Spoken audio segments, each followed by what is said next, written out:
Good morning. Good morning. Good morning. Today's a big day in 407, and if you don't have fun in any other class, I think you will have fun in this one, because we have not one, not two, but three amazing individuals that are all going to be part of the class today, or as I like to refer to them, the League of Extraordinary Gentlemen. The title of today's class is The Messy Business of Entrepreneurship, and that means we will certainly hear about what made them each successful, but we'll also talk a little bit about the challenges that they've all faced along the way, and the fact that entrepreneurship is hard, it's just darn hard. First up, we have Roger Ehrenberg. He is one of the most influential early-stage investors in the world. His advice and insight is sought after by entrepreneurs everywhere. In fact, he has over 30,000 followers on Twitter. He describes himself as a crazy U of M alumni, married to another U of M alumni, presumably less crazy, and hopefully one day the parent of a U of M alumni. Please welcome Roger Ehrenberg. Next up is the Chief Technology Officer for one of the largest and most beloved companies in the world. Previously, he has worked for the NFL and Playboy. His career reads more like a wish list than a resume. Please welcome the gentleman responsible for many key strategic decisions for the future of the Walt Disney Company, Mr. Jamie Voris. And finally, he's the president and GM of Turtle Rock Studios, which may be the most impressive accomplishment on stage. His ability to make a living while playing cool games. His Twitter profile describes him as provider of a comfortable, snack-filled environment for cool people to make great stuff. He also claims one of his talents is that he is an expert face palmer. Perhaps we'll get a sample of that today. Please welcome Steve Goldstein.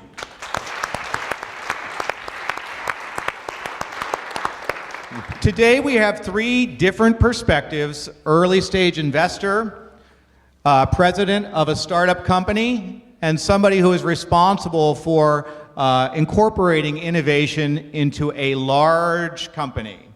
So before I turn the interview over to the students, gentlemen, I have a couple of little warm-up Oprah-style questions for you.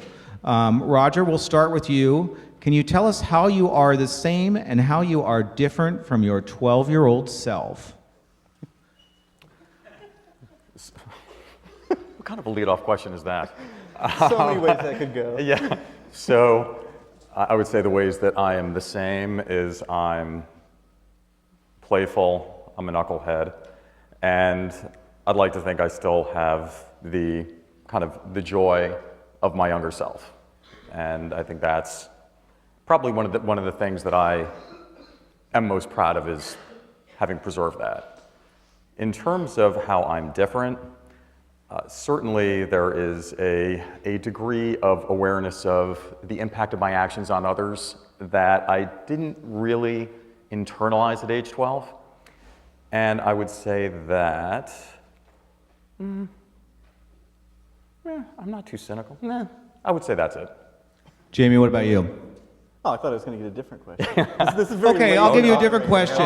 Is it true that you have an identical twin that also works for the same company? That is true. If so, how did that happen? And are you ever tempted to pull the parent trap trick at corporate meetings? So it is true, in fact. So I have an identical twin brother who also went to Michigan, but we are mirror image identical. So I'm right-handed, he's left-handed. I have an engineering degree, he's got a history degree, so it's like opposite sides of the brain. But it's true. It actually was a lot funnier when he's been at Disney for about a decade, and I was at Playboy, and so they were really opposite ends of the spectrum. But yeah, so he's. Oh, you gave me such an opening on that that I had to leave. Serve it right in. Yeah.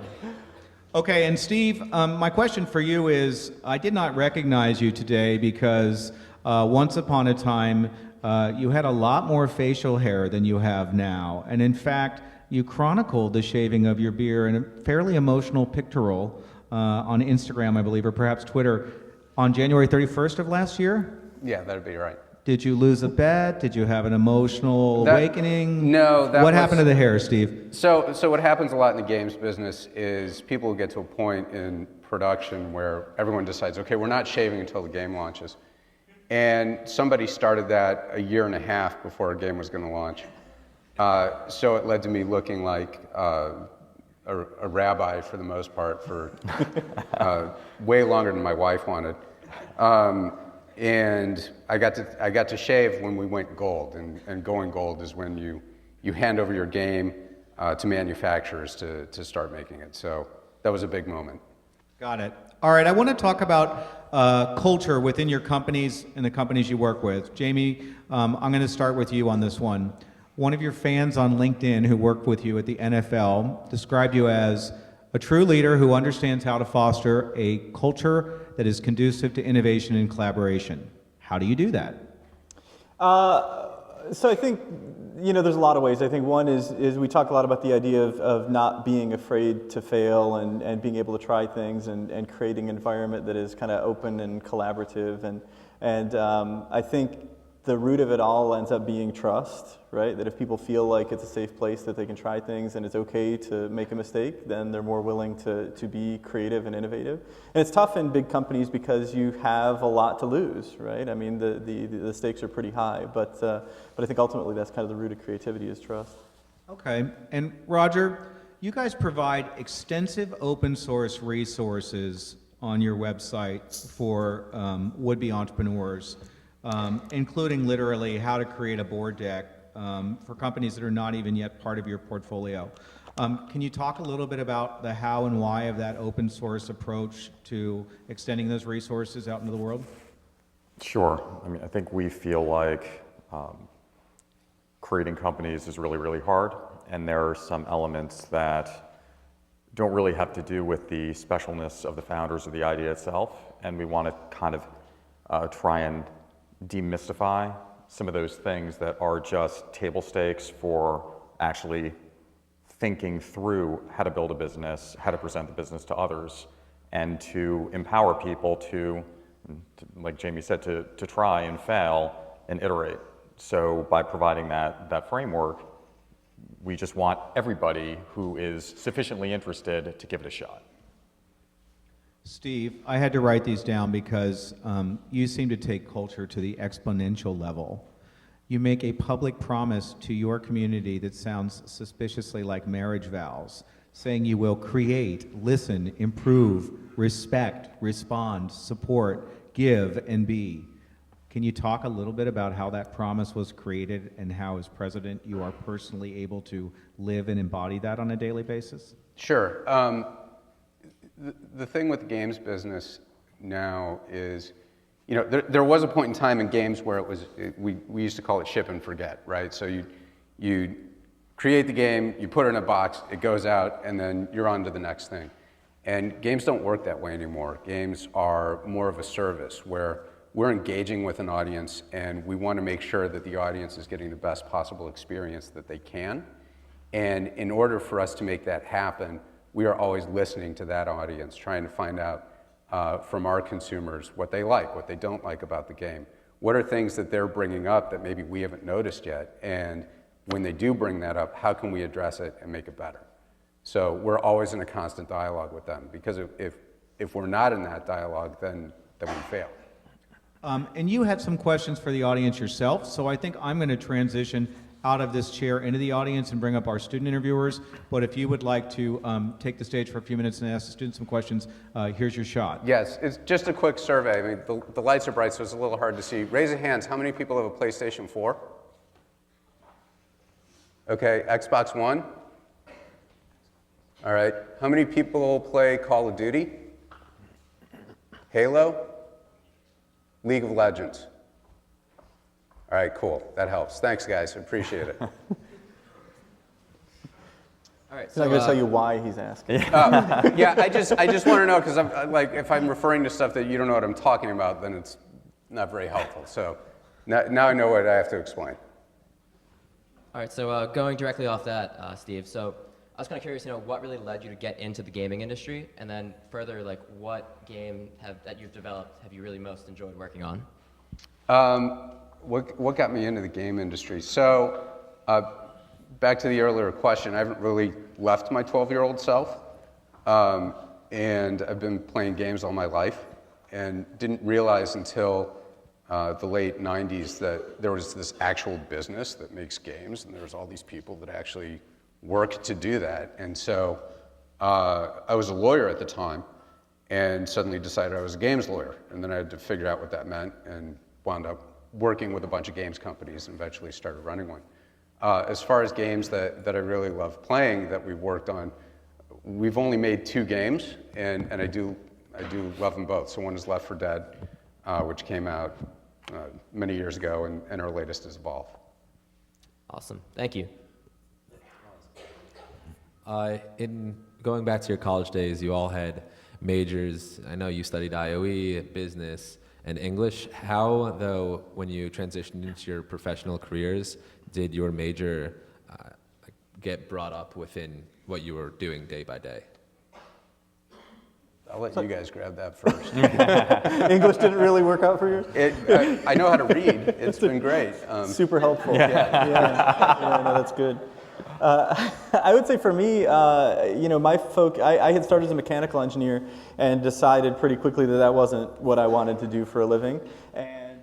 And so IOE, for me, ended up being about kind of operations management and really kind of the philosophy of how to manage engineers and how to think about finance. And so I went through, I think, a pretty typical technology career where you initially advance in your career through technical excellence, and you're a really good engineer, and so then they say, well, you should manage other engineers.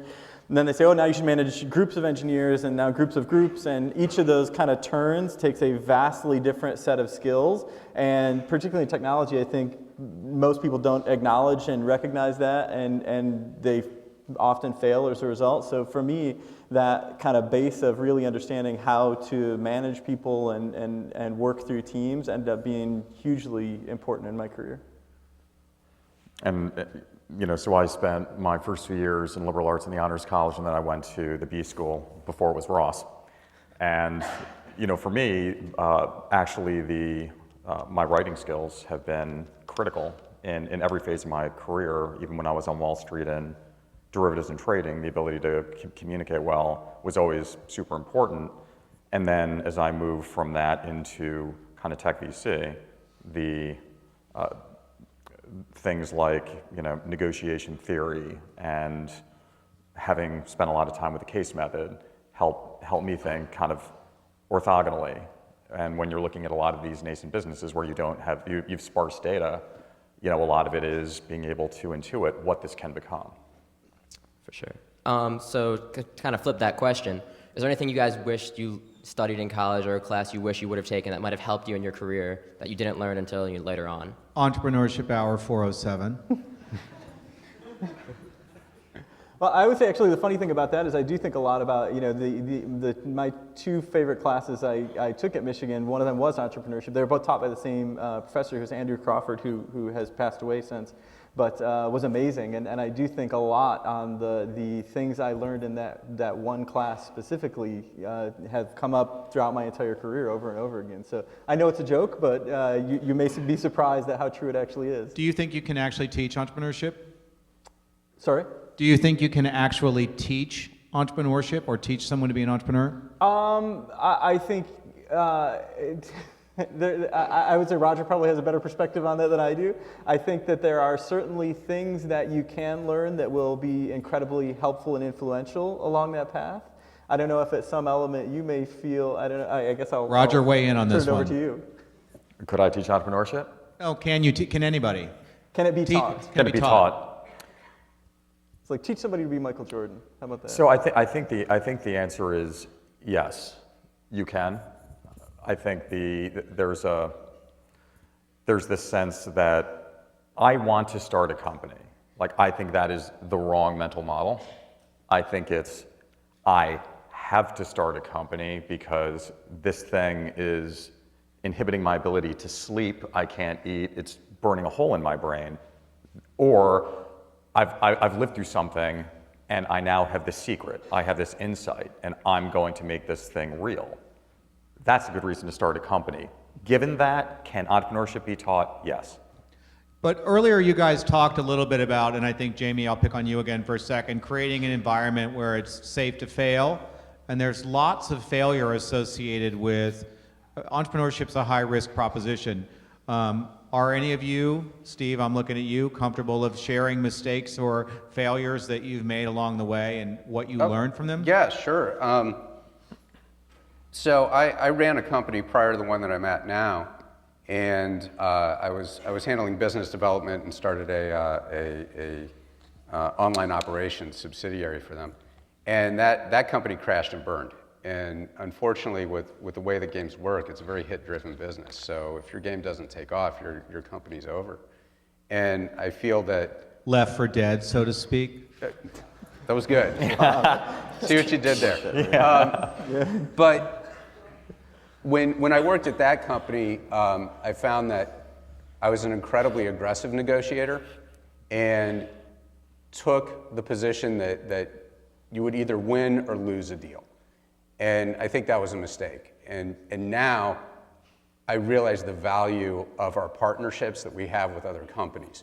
And in order for those partnerships to be valuable, you have to make sure that they're getting something out of the deal as well. The deals that we had at the old company were so aggressive that the partner had no real hope of actually seeing an upside, and therefore they weren't that invested in working with us in the future. Whereas now we have partners where they do feel that they have an upside, and we have an upside, and so that relationship is really tight and ingrained and will go on long term. So it was a real eye-opener to realize that in a negotiation, you want to make sure the other party has something as well, because if they don't, they'll abandon you later. Yeah, that's really, and I would just say I have spent the last 2 minutes thinking about what that video game would be like. The Left 4 Dead was totally entrepreneurial, and you had to start a business as the game. Don't make that game.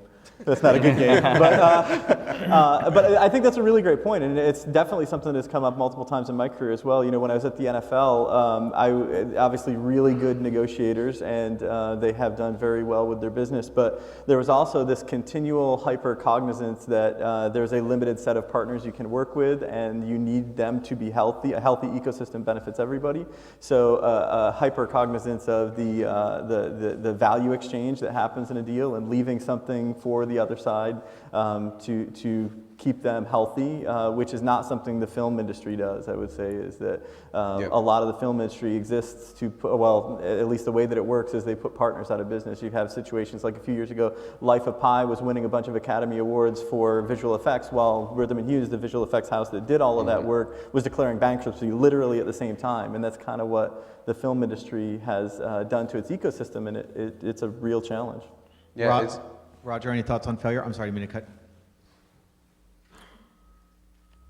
No. Alrighty then. So Roger, I think it's pretty safe to say we have a lot of aspiring entrepreneurs in the audience who hopefully one day will be applying for seed funding with their company. So as a venture capitalist, what do you look for in a company that really is a differentiating factor as a company you might invest in as opposed to one you wouldn't? So when we look at any company, and basically the way our screening process works is we're not a place that takes 8 billion meetings. We do a lot of screening beforehand, so people send us materials, and then if we're sufficiently interested, we'll do a Skype video or something like that, and then bring them in. First off, it's got to be something that we think is going to fundamentally make the world a better place, and that sounds trite, but it's actually true. There's a wide swath of businesses that we won't invest in, like anything having to do with payday lending or something that could potentially be damaging to consumers. We just won't do it, even though there's a ton of money being made in that space. So something that myself or my two partners are passionate about. And then I think probably the people the teams that we're most impressed with are very diligent about having thought about what they're trying to accomplish. They've developed hypotheses, and they've figured out, at least in their mind, how to measure the truth of their hypotheses. So they have this culture of data collection, rapid iteration, and brutal testing. And so that's a very certain class of founder that we are very attracted to. Which I think is really kind of tied into your last notion too, which is a good one that I think the best entrepreneurs tend to be the people who are not in it as a kind of a cold calculus exercise, but are in it because they can't not do it, right? They have this thing that they can't sleep because this thing has to happen, and I think those are the people who tend to be more successful. I mean, we've got founders who, literally one of our founders had a hard time finding in-home health care for his aged mom and wanted her to be able to stay in place. And so he's like, this system is just completely shot. So he quit Bain Capital. A 27-year-old guy was making a ton of money, and because he had to start this business. A, serve his own need, and B, he knew that there were millions and millions of other people that had similar problems, and that of course there was this massive demographic opportunity given the fact that we're an aging population. Whether it be within game design, movies and film and media, or startups, I'm sure you are presented with rather strange ideas or ideas that are like different than the main path. And has there ever been a case that you've taken a gigantic or small risk on someone or some project and been pleasantly surprised by what they've produced? Well, I certainly did that with the company that I'm working at. So I was actually representing Turtle Rock Studios as an attorney, and remember meeting up with the guys. And at the time, we were only 10 people. And the two co-founders had 3 pieces of paper that were set in front of us, and they were each 3 game ideas, and read them all, and then just pointed at that and said, "You have to do this game." And that's what wound up becoming Evolve. So, in order to get it from that piece of paper to where it is now, it took over 350 people. And it was a huge, huge bet back then, but it certainly paid off, and it was amazing to see that happen 4 years later. I mean, for me, it's almost always the converse, where people do not do what one would have expected them to do. It's because we're in a fundamentally optimistic business, right? So we go in assuming and doing work to support the notion that these are great people and they're going to do great things. So we're never surprised at the upside because we go in expecting that. So sadly, it's only disappointment. Can I ask you guys, you talk about founders and founder relationships and teams, and the title today is Messy. And one of the messier aspects for startups here are when founders break apart or when you have to fire someone on your team. Can you all share an experience where you had to fire someone, or how you like to fire someone, or anything related to the messy subject of terminating your business relationship with someone? So I guess I have one. So in the late 90s... I knew the big corporate guy wouldn't let me down on it's this actually, one. the funny thing is it's not a corporate one. Okay.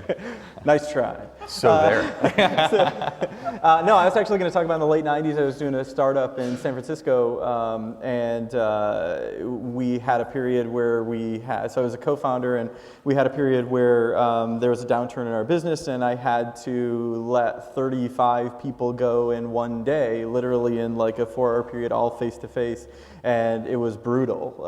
It's, because you get every reaction from, people who cry to somebody who wants to take a swing at you. And these are people that you've really been in the trenches with. And on a human level, it's a horrible thing to go through, but that's what you have to do to survive. And so I think, to your point, we all get focused on the optimistic outcomes, and we spend a lot of time thinking about that. And even if you think you logistically have your head around what it's going to be like to do a terrible thing like that, until you go through it, you have no idea. It's the 2 minutes before you walk in and start that is the worst minutes of your life, right? It's going to be awful, and you have no choice. I mean, something that I've found, and I've had to do this both in my days on Wall Street, but even more recently as a board member of companies, where a CEO needs to be replaced. And if there's one thing I've learned in any of these contexts, is it's absolutely critical to be brutally honest and to use that as an opportunity to provide feedback. Now, clearly, in most situations, unless there's a bad actor, but it's merely underperformance, there are signs, there should have been conversations leading up to it.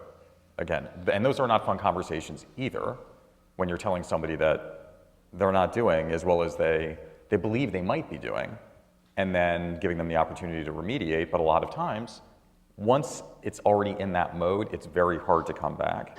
But then when you actually fire them, that there's something they can take away from it to have them be better in their next endeavor, whatever that is. Well, I'm not in a situation where we've had to fire executives, and when we do have to let someone go, it really is the absolute worst part of what I do. Because you're putting someone in a position of some of the worst uncertainty of their lives, but at the same time, if they're not performing, you're keeping someone that wants that job and that can do better at that job than the person that's in their place. So you have to do that for the benefit of the company. But we have found that letting people know that they're slipping has really done wonders. And just the conversation of pointing out, look, you're not hitting the performance standard that we're expecting, and we need you to do A, B, and C, and we're going to check in 3 weeks and see that you're doing it, has completely caused a 180 for certain employees, and they're some of the best that we have. That's great. We have a question from out here from one of the students. Given that is this working? Mm-hmm. Cool. Given that the three of you deal with fundamentally creative businesses, at what point does something transition from being a project or an idea to, at what point does it become serious? Where is the line between this would be cool and this is what we're doing? I don't know that there is a line. Right? I mean, that's just part of the challenge. I think, because for me, I think the parallel is like green lighting a movie. That at least I had this notion before I got into this industry that the way that works is there is this decisive checkpoint, and you say, now this thing is happening. And I don't know what you think all of the work before that was, is just to get you to that point. The reality is that doesn't happen. You continue to start to make something until it's beyond the point where you can't not make it anymore. And I think it's a little bit of that. Lots of things die along the way, right? Whether it's movies or creative ideas. I think that very infrequently do I find us in a place where we have this decisive point. It's just you keep working on something until it works or it doesn't. I don't know if that's a good answer or not. I think But it's when it's when someone's writing a check, and that may sound a bit flippant, but it's true. Like the way our business works. I mean, it's the same way, at least in the VC community, is you work on a pitch, you work on an idea about what a game's going to be, and you present it in a deck, and hopefully you have like a sizzle reel where you can show what the mood of the game is going to be, and then you're presenting that to publishers. And once the deal's done and the publisher says, yeah, you're going to make that game, and you sign something and they start paying you advances, then it becomes a reality. But even if that doesn't happen, even if you don't get the green light on that particular game, that's always percolating in the back of your mind. It may come up again 4 or 5 years later. Roger, what's the ratio of pitches to check writing for you? So again, remember the way we manage our funnel in terms of pitches, people that actually come in. How about the people who dear Mr. Ehrenberg? Oh. Jesus, I don't know. We probably get 3,000 to 4,000 a year. Okay, so then from we'll Skype with you to I'll write a check. What's that? Where's the funnel go there? So we probably do 150, maybe, something like that. And from 150, we'll end up writing between 3 and 8 checks a year. Okay, we have a question from up here. Kind of on a different note, this question is for Jamie. How has your experience at Playboy prepared you for Disney? Well, they're very different cultures. No, I mean, in a lot of ways, it was interesting to see. The funny thing I would say is, so my transition from Playboy to the NFL was interesting because the three companies are more alike than you might imagine. Obviously, content vastly different among the three companies, but all three of them are huge brands that everybody in the world knows, that have been around for a very long time. But also, at least in the case of Playboy and the NFL, very small organizations. So when I was there, Playboy was about 700 people, and the NFL was about 1,000 people. So really small organizations that kind of grew out of a cult of personality. And so they end up being, I talk about it like the Galapagos, right? Like a super weird evolutionary track that doesn't make any sense anywhere else, but makes sense in the context of that world. And so it has a lot of strange things that occur there. But the three of them, because of the size of the brand, again, you end up having, we talked earlier about there's so much risk associated with what you do. When you do something entrepreneurial, the way that it typically works is you invest a lot of time and energy in building something, and then you launch it and you pray that it works and that people come. In big brands, it's the exact opposite problem. From the day that we launch a product, we know that everybody in the world is going to see it. And so the stakes are so much higher. When we talk about the risk of failure, it seems like that's so much higher, and so people tend to be ultra conservative as a result. Which environment is more competitive, the NFL or Disney, and why? Competitive from like a content competition standpoint, or From a corporate culture standpoint. Oh, the NFL for sure. Part of it is just an artifact of how that business works. You know, there's a very typical personality type. Corporate cultures tend to be self-feeding entities, right? Certainly the case at Disney, which is very different than the NFL. But the NFL is typically ex-athletes. It's people who were great in high school and college, and maybe thought they would play professionally somewhere, and it didn't work out for whatever reason, but they want to be around sports, and so that kind of is pervasive in the culture of the organizations, and so everything is a competition. You know, it's everybody works out at the gym together. It's not just we'll be in the gym at the same time. It's like, oh, we're going to run on treadmills next to each other, and if you're running at 8, I'm running at 9. If I'm running at 9, you're running at 10, and that is just pervasive in every single part of the culture, which is awesome and exhausting. Question from up here. This is more of a question for Steve. Like, how do you think pre-orders like affect your business model? Do you feel they really help you sell your game, or like, yeah? I should find out if the press is actually here. So here's the thing with pre-orders, and I know that pre-orders have a really tough reputation. So for those in the audience that don't know what pre-orders are, basically there's these marketing campaigns that happen for games that are coming out where they say pre-order this game right now, which means you pay $5 to hold the copy up front, and you get a bunch of stuff. Either it can be like virtual items, or maybe it's a keychain or something. Pre-orders are incredibly important because they determine the amount of games that giant buyers order. So Walmart, Best Buy, Target, all of those companies are looking at how many pre-orders you have in order to determine how many games they want on their shelves, which is why there are all these incentives provided to get people to pre-order. Because without that, if you have a small amount of games that are ordered up front by these giant retailers, you're not going to have a successful launch. A question from the stage while I make my way up this side for a student question. So Roger, on the other side of venture capital, you've been involved with a very impressive amount of exits. So I guess my question to you would be, what's your strategy when working with a business to make a company attractive for an exit? You've had sales to Twitter, Google, Salesforce. How have you had such success in that area?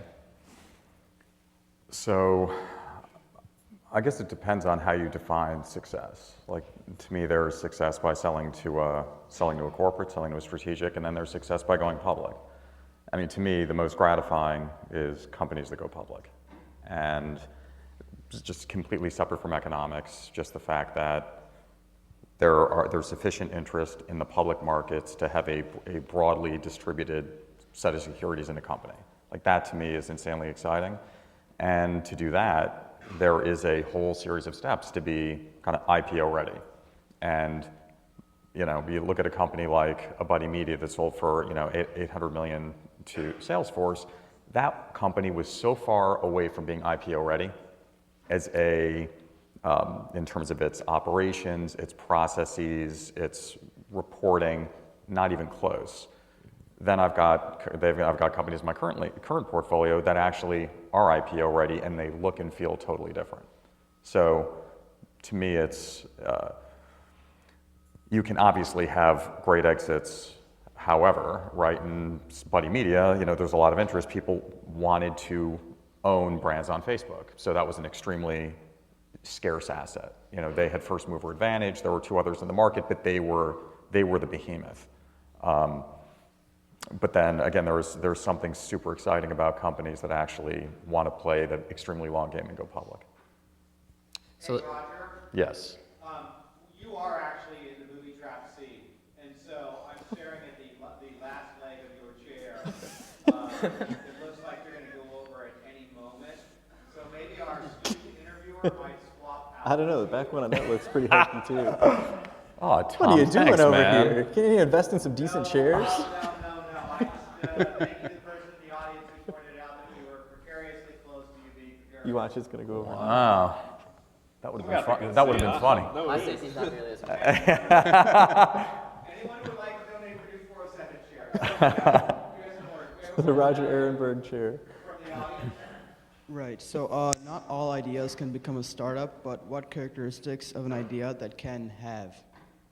It's hard to hear the question. All ideas can become startups, but what characteristics of ideas can?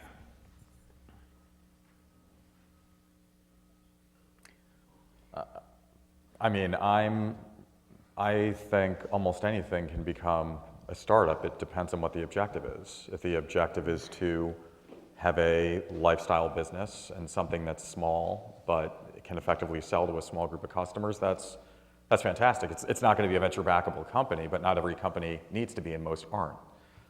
Conversely, if by startup you mean venture-backed, then it's got to be something with a very, very large addressable market where, at least in our case, we generally are looking for winner-take-all dynamics. Companies that aren't merely going to attempt to be a player in a space, but one that is going to dominate a space. And there are relatively few companies that have those characteristics. Roger, we talk a lot about mentors and the importance of mentorship in our programs here. You characterize mentorship or mentors as a quid pro quo relationship. Can you help the students understand what you mean by that? Sure. So, we're in a very, very creative business with very sparse data. And so myself and my partners can only read so much, research so much. So a lot of the kind of insights that we'll get that'll then foster our own creative thought is in colliding with people like those in this room. And while kind of young people wanting to get input on a new idea may seem like a one-way street, I can assure you that you're giving us as much as we're giving you.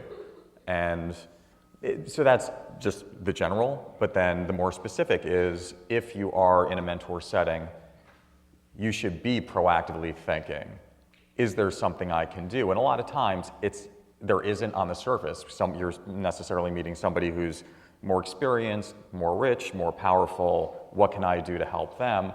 But life is a journey. You never know. And when we go into those relationships, it's always with kind of running a marathon, not a sprint. This question is more geared towards Roger. Before an IPO launch, or before even the thought of an IPO, how do you see a company's goals before IPO and after IPO? Is there a difference in their goals?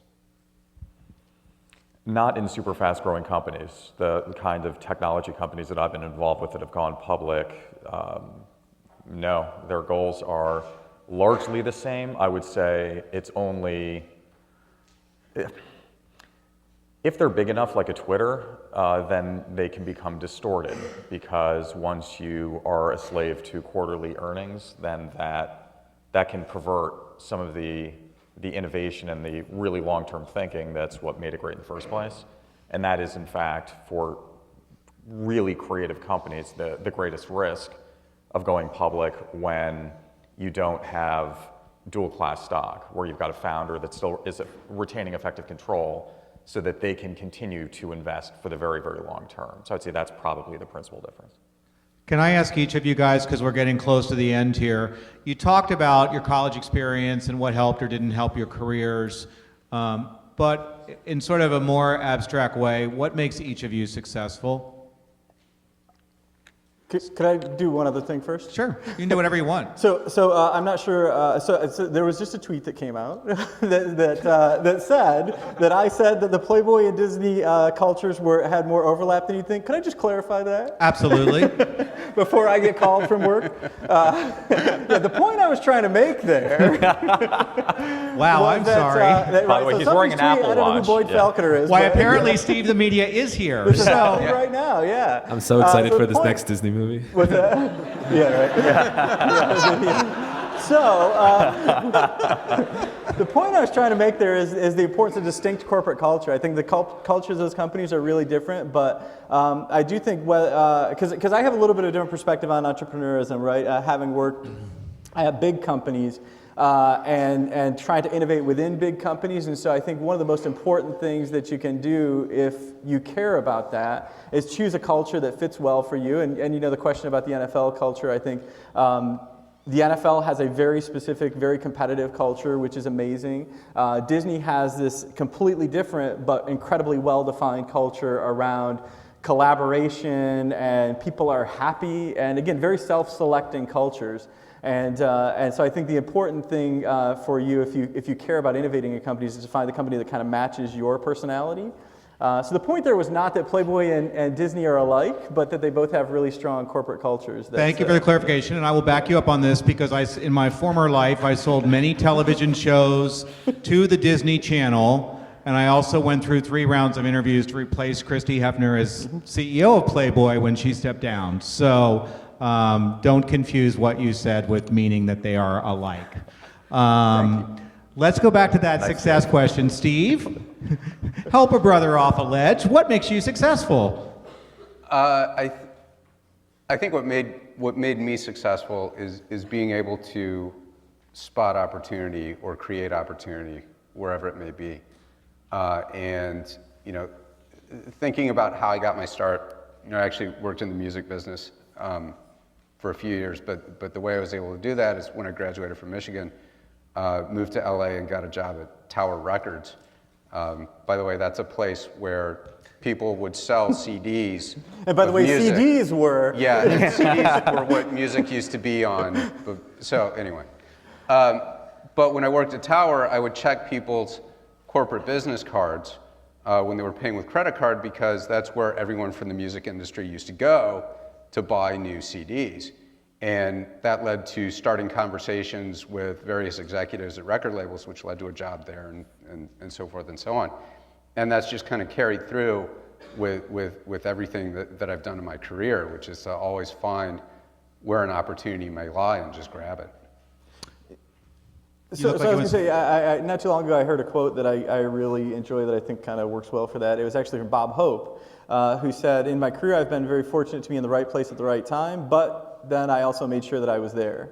And I think that, to me, that's the interesting balance, is luck isn't enough. I mean, I think people who are successful tend to over-attribute luck, but the reality is, to be successful, I think you had to put in a lot of work to get there and to leverage the luck when it happened.